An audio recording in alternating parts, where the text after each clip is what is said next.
వీటిలో బ్రేకింగ్ చూస్తున్నాం. హైదరాబాద్ లో చెరువుల పరిరక్షణకు పునరుద్ధరణ కోసం ఏర్పాటు చేసిన హైడ్రా దూసుకుపోతుంది.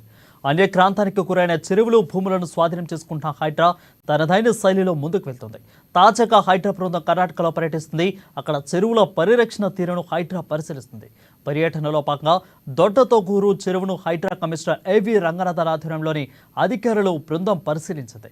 ఇక 4-5 దశలో మురుగునీటిని ప్రకృతి సహజసిద్ధంగా శుద్ధి చేసి చెరువులోకి పంపిస్తున్నట్ల తీరును రంగనాథన్ బృందానికి lake man of India Anand Malligavad వివరించారు. ఇక చెరువులను సహజ సిద్ధంగా ఏ విధంగా వివిధ దశల్లో అభివృద్ధి చేసుకోవచ్చో అనే అంశాలను ఆయన వివరించారు.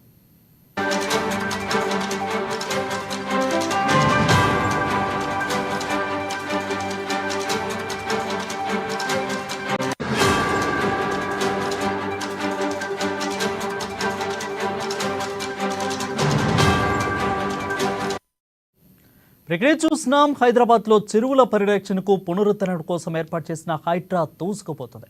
అన్యక్రాంతానికి గురైన చెరువులు భూములను స్వాధీనం చేసుకుంటున్న హైడ్రా తనదైన శైలిలో ముందుకు వెళ్తుంది. తాజాగా హైడ్రా బృందం కర్ణాటకలో పర్యటిస్తుంది.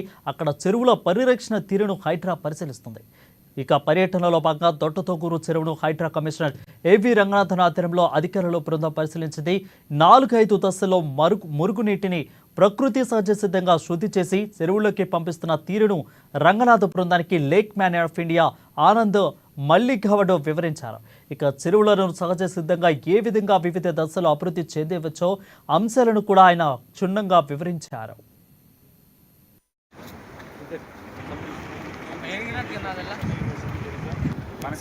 more than 10